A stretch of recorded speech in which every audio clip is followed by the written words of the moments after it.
Hey, have you ever had that moment when you drag yourself out of bed, craving a decent shower to wake up to, only to be greeted by a sad excuse for a water flow because your shower head is playing hard to get?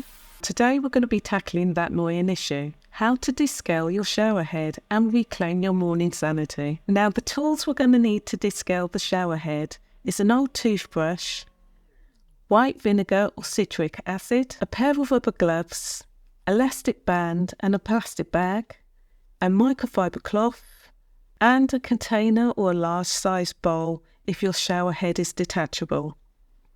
Now today I'm going to descale using a powerful descaling method with citric acid. I'm going to start with the mixing of 3 tablespoons of citric acid with 6 cups of hot tap water in a bowl until the citric acid is fully dissolved. Now this creates a powerful solution that will break down those limescale deposits.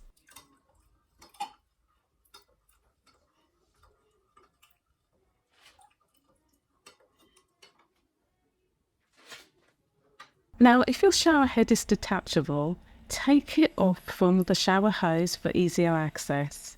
Now be careful not to lose your washer, as this stops any leakage between the shower head and the hose.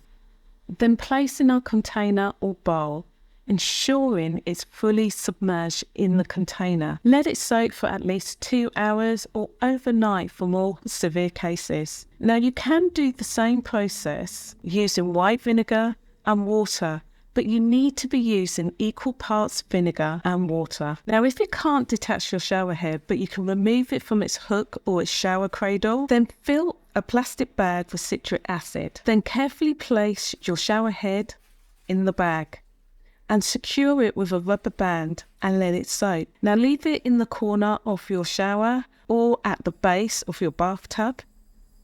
Now once the time is up, and if required, grab your toothbrush and give the shower head a good scrub. The citric acid will help loosen and dissolve any remaining limescale. Now take a look at all that limescale that's been removed from the shower head. And that's all because I live in a hard water area. Now after soaking and scrubbing, we're going to reattach the shower head back, but not forgetting the washer. Next we're going to turn our shower onto hot and flush out any remaining residue. Now there's a couple of things to remember. Look out for signs like a decreased water pressure, uneven spray patterns, or even strange noises. It's time to descale that shower head.